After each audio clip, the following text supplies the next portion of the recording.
Do you have an employee who is intentionally giving you a hard time and not following your instructions and your guidance as a leader?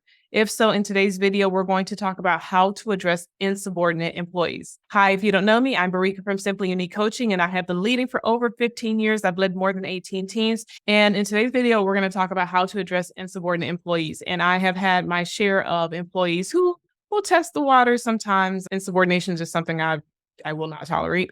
I'll just be honest. I'm going to say that up front in this video. So first off, before you address anything related to insubordination with an employee, you need to know your organization's guidelines, okay? And you want to really know those as early as possible. So if you are a newer leader or if you're a person who is maybe new to your organization, you want to find out what the guidelines are for corrective action and for corrective behaviors, because that is going to be very, very important. So you know what you need to do so that when you have to correct an employee and their behavior, you already know the route you should be taking and who needs to be notified. Secondly, I'm going to say you need to notify the appropriate parties of what's going on. So whether that's your leadership, whether that's HR, whomever is appropriate in your organization. And the reason that you're doing that is it doesn't become like a he said, she said thing where you can say, hey, I was talking to this employee the other day and I told them to do this. And then they just had this other reaction to me, which was quite insubordinate. You can use different language depending on your example, but they had this reaction and I just wanted to make you aware of it. And you can just say, hey, I do plan to address it with them, but I just wanted to make you aware of it. Is there anything you want me to know? Or is there anything I should be made aware of? Because sometimes, especially if you're new to an organization, they may know more about that employee.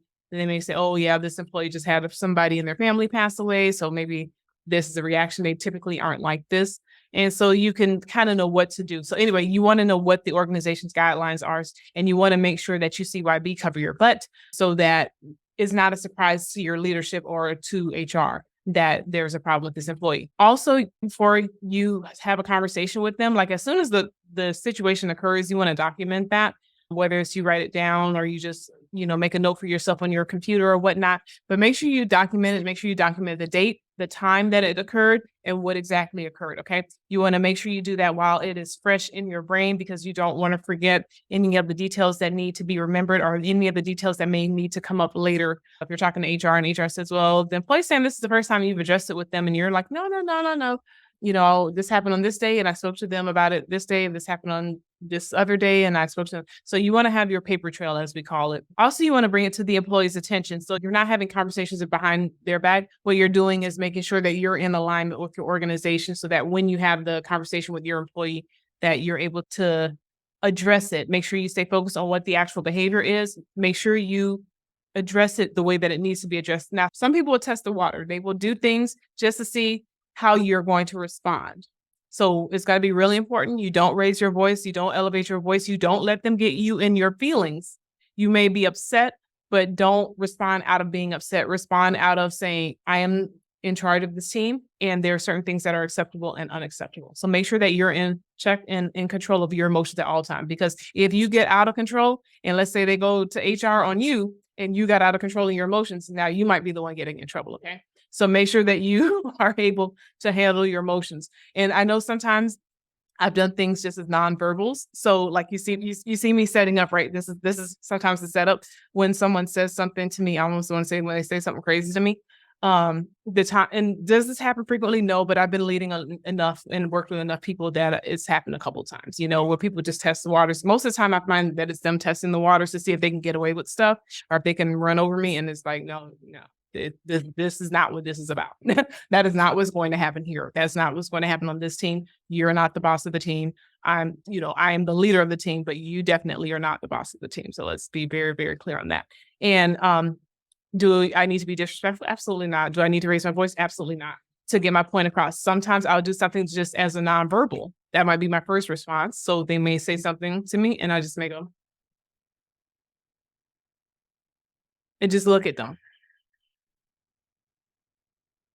There's power in the nonverbals. There's power in the nonverbals. Sometimes nonverbal communication can be way more effective than verbal communication, because the nonverbals don't argue. The nonverbals speak. They definitely speak. Sometimes you can say something like, well, what exactly did you mean by that? Because with people who are testing the waters, you got to nip it in the bud. You can't just let them think they can run over you, because if they think they can run over you, they're going to try to run over you as a leader. And if You know what I mean when I say run over you, like if they think that they can run circles around you. I don't know. I don't know how. Basically, hopefully you understand what I'm saying. Like if they basically feel like you can't control your team, like you can't get your team to follow you, or you can't get them to follow you, then they're just going to try to do what they want to. Now, with adults that are working in the workplace, do we expect people to behave like that? No, but do people behave like that? Yes. Do they behave like that? Yes, yes, yes. And so we need to be prepared for when we have those types of employees. And for me, I have this kind of like three strikes, you're out kind of situation. I definitely do not tolerate insubordination. Now, let me caveat it with this. Now, if you are a leader who is needed to develop your leadership skills, that's one thing where you're going to have to develop skills. If you have led and you have gotten out of control, you have allowed your emotions to take over during different situations, and you find yourself yelling and screaming, and your team has lost respect for you because of that, that's something different. Now, but if you are someone who is, kind of able to control those emotional responses, and even if you get upset, you're still able to control, how your response comes out, then definitely you want to make sure that you are addressing those things with those team members. And even if you have to come back and say, you know what, we're going to have a conversation tomorrow. I'm going to go ahead and continue to do what I need to do, but tomorrow let's get together and meet, and then we'll have a discussion. So even if you're like on 10 on the inside, don't address it then and there unless you can keep it together. Because if you can't keep it together, you may get yourself in trouble. Okay. So we don't want that. We don't want that. So I was talking about the 3 strikes you're out kind of rule. Does it necessarily mean someone's going to get terminated? May or may not. But I really would not tolerate someone who I can tell is insubordinate and they just don't want to follow anybody. They don't want to follow any leader. Then no, they're not going to be there very long. I absolutely am not going to keep that kind of person on the team. That's a problem. That's a problem. And we come here to solve problems, not to not to have unnecessary problems on the team. Like we come here to work together to solve problems for our customers and work together to solve problems for our organization. We don't come here to deal with a problem on an ongoing basis. That's no. No, no, no, no, no, no, no, no. Okay. Anyway, that's me. So I will tell you what I do. So I have this kind of 3 strikes you're out kind of thing. So where it's like, okay, the first time it happens, I'm going to bring it to your attention. Second time it happens, I'm going to bring it to your attention again. But we've talked about it. We talked about what's appropriate and what's not appropriate. So the expectation is set here. So, hey, I'm going to bring it to your attention and I'm going to let you know the expectation. Okay. And I'll give you an example. So if I say, hi, Guillermo, I noticed that when we were in the meeting yesterday, I heard a certain tone, and I just wanted to see if everything is okay. First of all, I want to see if everything is okay. And secondly, I wanted to see, did you intend to have your comments come out as harsh as I perceived them to be in that meeting?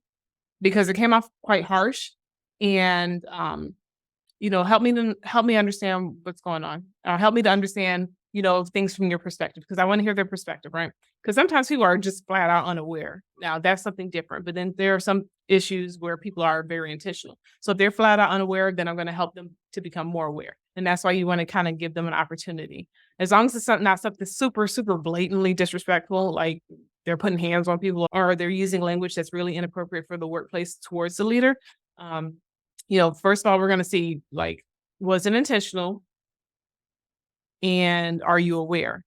And even sometimes just that when someone's testing the water, when they know that you won't let a little something small or something where they're testing the waters slide under the bridge, then they'll know, okay, I can't try this with that leader. I'm telling you. Because people will test the waters. They will test the waters. They will test and see what they can get away with. Almost like those little kids when they're like, okay, mom said don't touch the cookie. Mom's looking that way. And even if they don't eat it, they might touch it just to see if mom's going to say something. Or they might, sometimes, how sometimes they'll look at you and then they'll touch it. Or some people have those pets that'll look at you and they'll do the wrong thing. And they just want to see what your response is going to be. So it's kind of one of those things. This is really interesting. Anyway, so first time I'm bringing it as awareness. The second time I'm bringing it as a reminder. Third time it's definitely being addressed. But certain insubordination, it's going to be a write-up from the first get go around, It just really depends. It really depends on the severity of the situation. So sometimes it's going to be an immediate write-up. Other times it's going to be, we're going to have a conversation. Then we're going to have a reminder conversation, because if it's a bad habit they develop or something like that, or something they really need to work on as a person, then, you'll get that second warning. And then the third warning is like, okay, definitely some kind of strong consequence is going to occur at that point, because at this point you can't say you didn't know. this point, you can't claim ignorance because we've had 2 prior conversations about it, right? And they've been documented, and you've had to sign off on these conversations, you know? If you're an entrepreneur or a small business owner, you may have different protocols because it is your prerogative when you keep someone on or keep them off. Just make sure you document what happened and document it. Make sure you have the date and you have it written down. And if you are able to get the employee to sign, get them to sign so you have that and keep that for your records. And if not, you can know you can write employee refuse to sign, but just make sure you document it really well as to why you had to terminate an employee if you have to terminate them, or if you're writing an employee up, why you had to write them up. Now, I want to know from you, what else would you include on this list? What else should be addressed when you have insubordinate employees? Also, have you had an insubordinate employee before? How did you handle it? What did you do? Or have you had a team member that was insubordinate? Maybe it wasn't your employee, but maybe it was somebody in your organization that you saw them being extremely disrespectful and rude to the person who was in charge of them. Let me know about it in the comments. I'm really curious. If you found this video helpful, give it a thumbs up. If you want me to cover more or to go deeper into a part of this topic, let me know. I hope that you guys have a great day. With that being said, I'm also going to link some of the leadership playlists that I have. So check those out. I also have some shorts that you can check out in case you're like, hey, I just want to go through some quick leadership stuff. Go ahead and check out those shorts. With that being said, make it a great day. Take care. Bye.